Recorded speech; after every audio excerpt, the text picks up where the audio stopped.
नमस्कार, आप देख रहे हैं प्राइम टीवी और मैं हूं आपके साथ मुस्कान अजमानी। रुक करेंगे बिहार की बड़ी खबरों की ओर। खबर रोहतास से है, जहां अयोध्या में राम मंदिर की प्राण प्रतिष्ठा की सूचना देने के लिए बजरंग दल की ओर से घर घर अक्षत निमंत्रण दिया जा रहा है। इस दौरान निमंत्रण में पूजित अक्षत प्रभु राम का चित्र और पत्रक भेंट किए जा रहे हैं। वहीं इस निमंत्रण में पूजित अक्षत पत्रक को खास तौर पर छपवाया भी गया है। अक्षत को जो है कि हर घर में पहुंचाने का काम कर रहे हैं और हमारे साथ इस वक्त जो है कि बिहार दक्षिण के जो है कि प्रांत संयोजक है रजनीश जी। आइए इनसे बात करते हैं कि इसका क्या उद्देश्य है। और स्वागत है आपका प्राइम टीवी में। ये जी ये जो कार्यक्रम है पूजित अक्षत का 1 जनवरी से 15 जनवरी तक पूरे देश भर में प्रत्येक घरों में श्री राम जन्मभूमि तीर्थ क्षेत्र न्यास के कार्यकर्ता घर घर जा कर के आमंत्रण देने का काम करेंगे। आपको ध्यान में है ही कि 500 वर्ष के संघर्ष के बाद इतने लाखों कार्यकर्ता, लाखों हिंदू समाजों ने बलिदान दिया। उसके बाद हमारे रामलला अपने घर को विराजमान हो रहे हैं, तो हम सबकी वैदिक परंपरा है कि हम अक्षत दे करके, पूजित अक्षत दे करके सभी घरों में हम आमंत्रण देने का कार्य कर रहे हैं।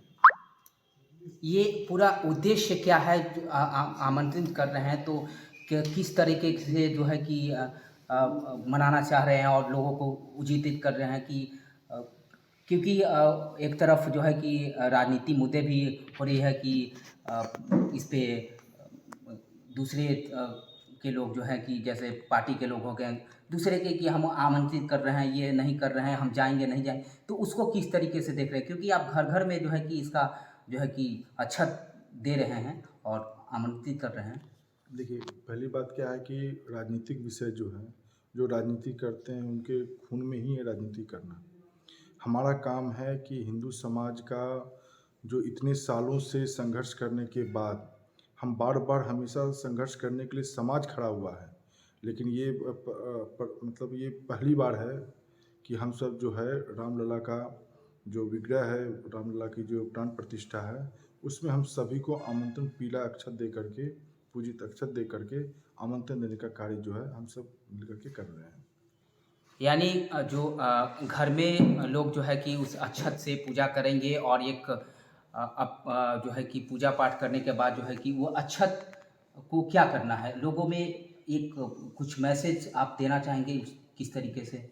अक्षत को जिस प्रकार से आप सबको ध्यान है कि पुराने परंपरा में जो वैदिक परंपरा थी, तो हम सब किसी को आमंत्रण देते थे तो हल्दी का गांठ देते थे, कसेली देते थे, तो वो अपने पूजा वाले स्थान पे रखते थे।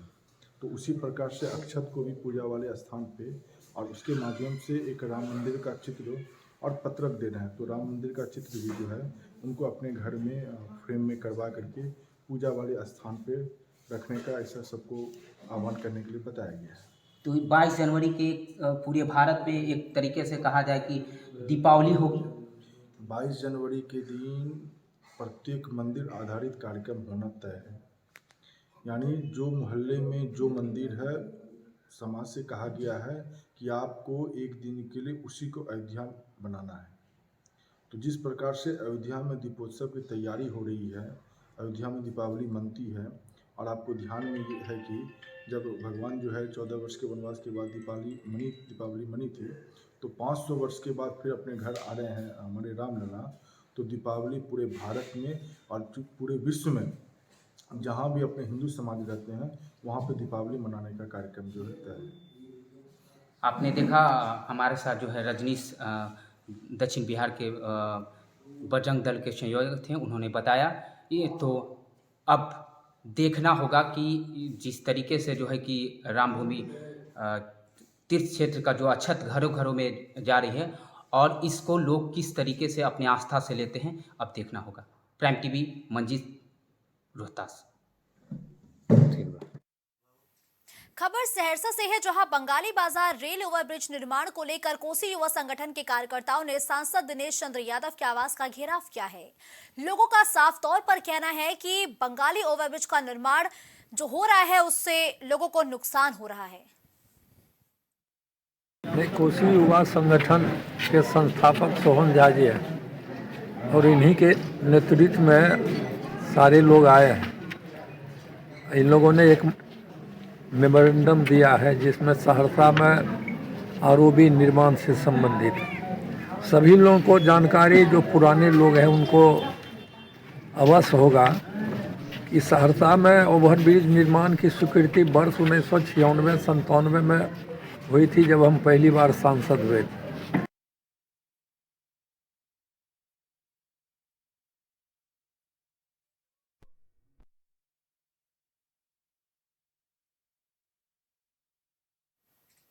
पूर्व रेल मंत्री स्वर्गीय ललित नारायण मिश्रा की 50वीं पुण्यतिथि पर कार्यक्रम का आयोजन किया गया। पूर्व मंत्री ललित बाबू के पैतृक गांव बलुआ स्थित उनके समाधि स्थल पर उन्हें श्रद्धांजलि अर्पित की गई। इस मौके पर बलुआ में आयोजित श्रद्धांजलि सभा कार्यक्रम में प्रशासनिक अफसरों के साथ कई लोग मौजूद रहे। ये बहुत सफलतापूर्वक यह कार्यक्रम हुआ, काफ़ी सालों से हो रहा है और उनके जो आदर्श है उनका हम लोग पालन करेंगे और जो भी यहाँ पर उनका कुछ लोगों ने डिमांड रखा है, जिला पदाधिकारियों ने बताया है कि उसे पूरा करेंगे। आज स्वर्गीय ललित बाबू का पुण्यतिथि है। इस आदेश पे अवसर पर एक राजकीय समारोह आयोजित किया गया था यहाँ पे और उनके द्वारा किए गए कार्यों, उनके आदर्शों को आज हम लोग याद किए हैं और हम लोगों ने संकल्प लिया है कि उनके अधूरे कार्यों को पूरा किया जाए। साथ ही साथ उनके आदर्शों पर चलने का हम लोगों ने संकल्प लिया है और काफ़ी अच्छा प्रोग्राम हुआ और यहाँ की जनता की कुछ डिमांड है, उस डिमांड को हम लोग ये लोग अगर हमारे पास भिजवाएंगे तो उसको हम लोग आगे प्रोत्साहित करने का प्रयास करेंगे और कुछ हॉस्पिटल की समस्याएं बता रहे थे, उसको भी हम लोग दूर करने का प्रयास करेंगे। मुजफ्फरपुर में तिरहुत रेंज के नव नियुक्त आईजी शिवदीप लांडे मुजफ्फरपुर पहुंचे, जहां उन्होंने पदभार ग्रहण किया। राज्य सरकार की गृह विभाग ने कई आईपीएस अधिकारियों को नई जिम्मेदारी सौंपी थी। वहीं आईपीएस शिवदीप लांडे को मुजफ्फरपुर रेंज का आईजी बनाया गया है। मुजफ्फरपुर पुलिस महानिरीक्षक के पद का पदभार ग्रहण किया है अभी और जो इसके स्टाफ मेंबर्स हैं उनसे सबसे मुलाकात हुई है और अभी ये सिलसिला शुरू हुआ है यहाँ से काम करने का। अब देखते हैं आने वाले समय में क्या चैलेंजेस है, वो तो पता ही चलेगा समय के साथ। क्या प्राथमिकताएं होंगी? अभी तो फिलहाल मैं ज्वाइन किया है। स्पेशली देखना पड़ेगा कि यहाँ पे क्राइम का पैटर्न, क्योंकि मेरा फोकस हमेशा क्राइम पे रहा है, तो क्राइम का पैटर्न क्या है, क्राइम के हॉटस्पॉट्स क्या है। सिर्फ एक जिला तक ही सीमित नहीं है, जुडिक्शन के अंडर में हाजीपुर भी आता है, सीतामढ़ी भी आता है, शिवहर भी आता है, मुजफ्फरपुर तो है ही। तो क्राइम का पैटर्न क्या है, बाद में क्रिमिनल्स का बिहेवियरल पैटर्न क्या है यहाँ पे स्पेशली। अगली खबर नालंदा से है, जहां कई प्रखंडों में बैटरी से संचालित साइकिल वितरण कार्यक्रम का आयोजन किया गया। ये आयोजन मुख्यमंत्री दिव्यांग जन सशक्तिकरण छत्र योजना के तहत किया गया, जिसमें 72 दिव्यांगजनों के बीच बैटरी से संचालित ट्राईसाइकिल बांटे गए। इस दौरान सांसद कौशलेंद्र कुमार ने झारखंड और दिल्ली में लगातार हो रहे कार्रवाई को लेकर केंद्र सरकार पर तंज कसा। उन्होंने कहा कि लगातार बीजेपी की ओर से ईडी सीबीआई का दुरुपयोग किया जा रहा है। नहीं, बीजेपी की जो सरकार में है, आप उदाहरण में दे सकते हो। बंगाल से उनके पार्टी में चले गए, वो जेल जा रहे थे, ईडी का छापा पड़ गया। जब बीजेपी में चले गए तो वो भुला गए, मतलब सर्फ से धो दिया गया तो खत्म हो गया उन पर। अब कोई आप चले जाइए मध्य प्रदेश, क्या है मध्य प्रदेश, वहाँ के जो मुख्यमंत्री थे उन पर ईडी का छापा क्या नहीं हुआ, आज काम कर रहे हैं, कोई दिक्कत नहीं। तो बीजेपी के जो लोग हैं वो साफ हो जाते हैं, उन पर एलिगेशन खत्म हो जाता है, लेकिन दूसरे पार्टी वाला को ईडी का छापा चलता रहेगा, ये सब होते रहेगा। अब अगली खबर नालंदा से है, जहां रहुई नगर पंचायत के पास सुल्तानपुर गांव के वार्ड नंबर 8 के ग्रामीण पानी की समस्या से परेशान हैं। मोटर का स्टार्टर जल जाने से ग्रामीण इन दिनों पानी के लिए भटकने को मजबूर है और आरोप लगाया गया है कि जनप्रतिनिधियों और विभागीय लापरवाही की वजह से आम ग्रामीण को अपनी प्यास बुझाने के लिए दूर दराज से पानी लाना पड़ता है। दूसरा जगह से प्यास ले रही है, कैसे तो पानी पीवे करबन जे जाई नरवा कन या कलवा जाई हम लावे लगी आओ। मतलब क्या यहाँ पर ही पानी आपको नहीं मिल रहा है? नल जल वाला खराब हो जाता, कौच करिए लावे जही आओ। मतलब खराब है? हाँ। कितना दिनों से? बोला को 15 का धाक लगलो कि महीनो देखो महीनों पार हो गए। पानी के तो यहाँ समस्या सही रहता है सर, खाली 10-15 गो है तो है सर, जिसे पसमान टोला हुआ लगभग में महीना में 2 बार या 3 बार खराब कर दिए देते हैं। क्यों करते हैं? अब क्यों कर देते हैं कि सर जिसे पसमान जिसे हुआ 8-9 को 8-9 खरी थे, मैं हरजन था चौधरी में हो सके वोट के मामले में हो सके खराब उड़ा कर सकते हैं। मतलब वोट आपको मतलब गड़बड़ी था। हाँ वही लेके खराब कर सकते हैं कि बार तो लोग बार चौधरी के बदलाव करना है कि आप पैसा तहसीली करते हैं, आप ही खराब करवा देते हैं। नहीं सर, नया मोटर झुलवाए जब से 50 में नया मोटर झुल जाएगा, कम से कम 40-45 हज़ार में लगेगा ना 500 के नया मोटर झुलाओ।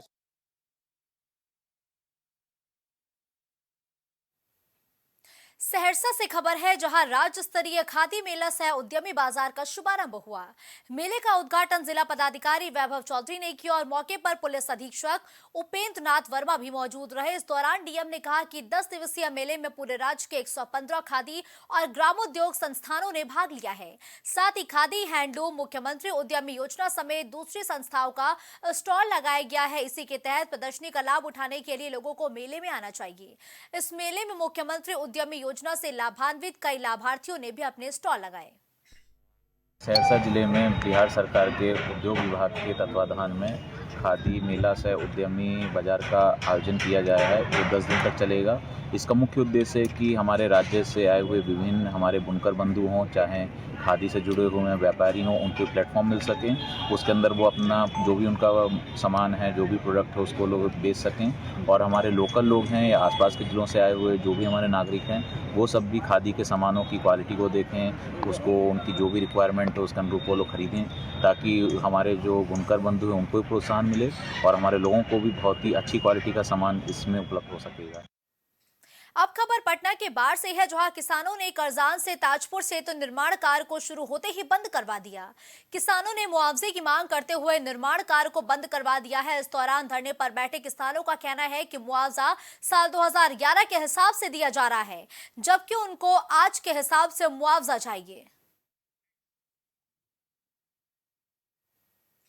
अगली खबर मधेपुरा से है, जहां एक बार फिर बदमाशों ने ताबड़तोड़ फायरिंग कर एक युवक की हत्या कर दी है, जबकि दूसरा व्यक्ति अंधाधुंध फायरिंग में गोली लगने से घायल हो गया है। गंभीर घायल युवक को अस्पताल में भर्ती करा दिया गया है और बताया जा रहा है कि सदर थाना क्षेत्र साहूगढ़ इलाके में बदमाश ताबड़तोड़ फायरिंग के बाद मौके से फरार हो गए।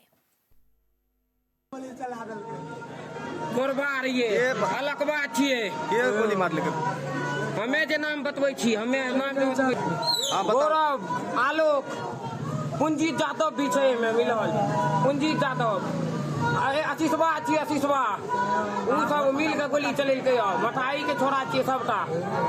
साहूगढ़ के पास घटना घटी है, मनीष नाम का युवक है, उसको गोली लगी है, उसकी मृत्यु हो गई और उसके साथ एक शिवम था, उसको जख्मी है, तो कमर के पास गोली लगी है। जो सूचना मिली है कि मनीष भी कुछ दिन पहले ही जेल से छूटा था और कुछ लोग उसको बुला करके ले गए थे, उसी में आपसी वर्चस्व को लेकर के गोलीबारी की सूचना है। इसमें एक मृत्यु हो गई है मनीष की, एक आदमी जख्मी हुआ। खबर मुजफ्फरपुर से है, जहां देर रात घर लौट रहे एक व्यापारी को अपराधियों ने गोली मार दी है, जिसके बाद घायल को अस्पताल में भर्ती कराया गया है। दरअसल निवासी राजेश शाह अपने मोबाइल दुकान को बंद करके घर लौट रहे थे, जिसके बाद अज्ञात अपराधियों ने पुल के पास लूटपाट करने की कोशिश की। वही सूचना मिलने के बाद पुलिस और एसएसपी टाउन अवधेश दीक्षित अस्पताल पहुंचे और पूरे मामले की जांच पड़ताल शुरू की। इस बुलेटिन में फिलहाल के लिए बस इतना ही। देश और दुनिया की तमाम बड़ी खबरों के लिए आप देखते रहिए प्राइम टीवी।